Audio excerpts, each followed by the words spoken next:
Hey, I know that a lot of times now that you're back in school, you've had a few days to the teachers and a lot of students. Sometimes it's just really hard to have patience with all of the new technology and all the new, you have to check emails a lot more often. It's a different way of doing your schoolwork. And sometimes it's just hard. You just want to stop and say, you know what, I just need patience. Well, the neat thing is in Scripture we know that one of the first things we know, well, you know what, God is patient with us.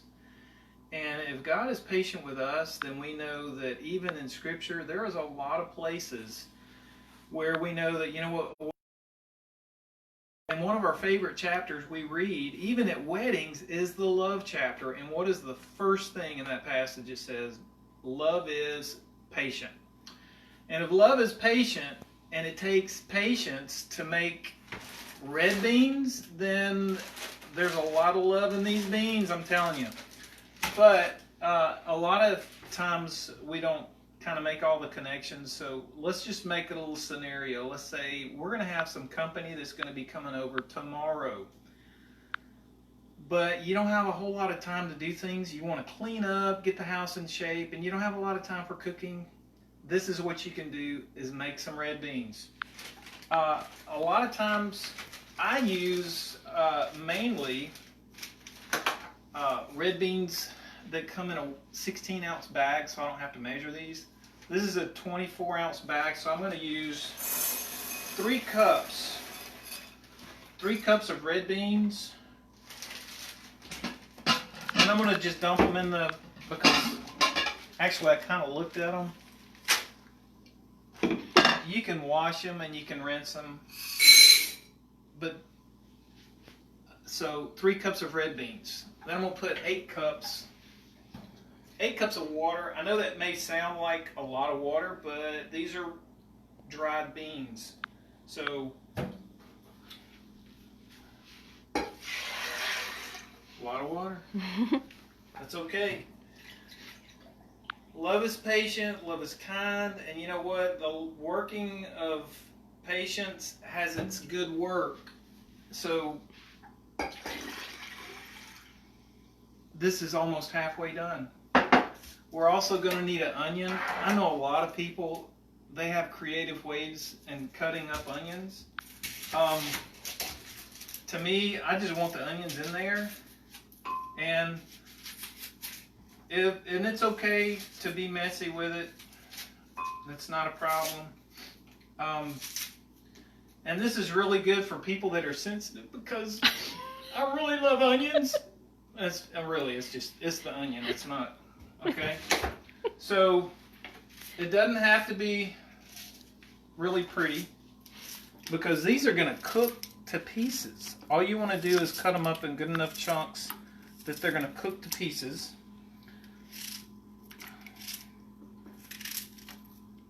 These are awesome.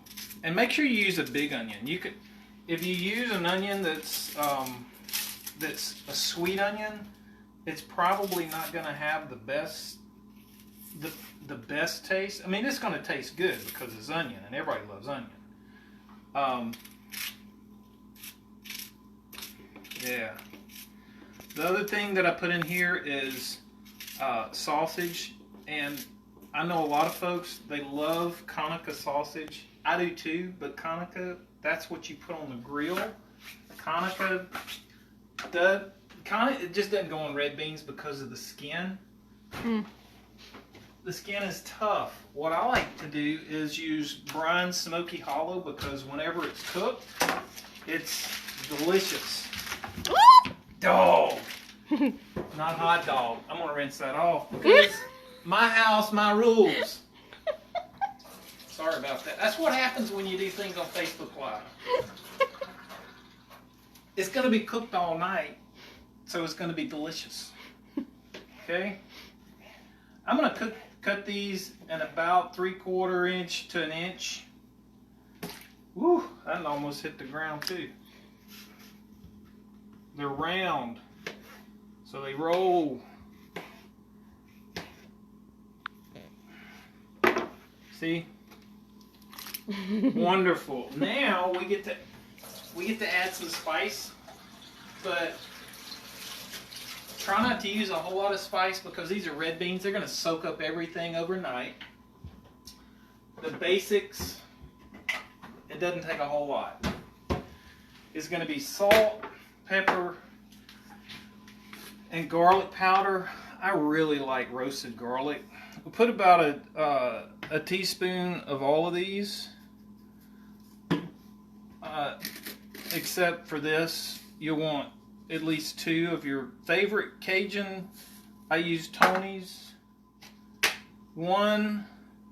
Woo, that's a lot. But it's going to be good. And 2, nah. Let's do 3 of the salt. Yep. Now, all I have to do now, give it a little swirl, and it's going to be ready to go. Plug it in, put it on low, and tomorrow morning when I get up, I'd usually turn these on about 9 o'clock before I go to bed, and when I get up in the morning at 6 o'clock, they're going to be delicious. A matter of fact, if you're using the large red kidney beans, when you get up in the morning, they're really good with honey because you're not going to have time for rice. I know that may sound odd, but trust me, it's delicious. So we talked about patience. You have to be patient.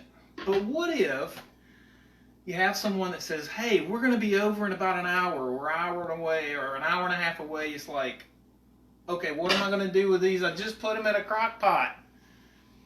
Hey, thanks for asking, because what you can do, if you have a pressure cooker, look at this. It's the same recipe. I cooked these. Same amount of time. Look at that. They smack. Oh my goodness. It tastes like they were cooked all night long. As a matter of fact, voila. Check this out. This is what they'll look like when you cook them overnight. Look at this. Yummy. That's delicious. The only thing that we're missing, would you look at that? We have rice. Put a little bit of rice. You can put that in there before or after. If you put it in on top, whenever you put your hot sauce on it, it just makes it look pretty. But sometimes you're like, okay, but what if they're coming way before that? Okay, the first time we cooked, we made some biscuits. So what if somebody's coming over even sooner? Well, you take that same recipe, you get 2 cups of your favorite sharp cheddar cheese and mix it with your biscuits. And then they come out looking like this. I like putting butter on my biscuits. And with the cheese, oh my goodness. And this is, I put cheddar cheese and a little bit of garlic salt in it, and I covered them with butter. That's even going to be better in my red beans and rice. And you know what? I should probably put some hot sauce on there. The only thing missing now is a knock on the door and saying, hey, we made it. And I have biscuits, and I have rice, and I have red beans, and it only took an hour to do all of that. Tomorrow, I'm going to have me another pot of red beans, and these freeze really well. So you see, if you're lacking patience, y'all, do we really lack patience? Because that's part of the fruit of the Spirit. Love, joy, peace, patience. We have all the patience we'll ever need. All we need to do is relax and know that, you know what, I'm going to relax because I know in about 8 hours or 9 hours, I'm going to have me an awesome supper. I got a wonderful wife that's going to cook me some rice, and we know how to make biscuits, and we're going to have time to eat. I hope y'all have a blessed day. You know, take your time getting together to fellowship with one another during the time that you can't get out with everybody else, spend time with family, cook something, and make it delicious. It'll be more delicious because you're with family. And in the mornings, put you some honey on one of those biscuits or your red beans. Y'all, I love you. If you have any questions, send me a text, email me. Love you. Y'all have a great evening. It's time to eat.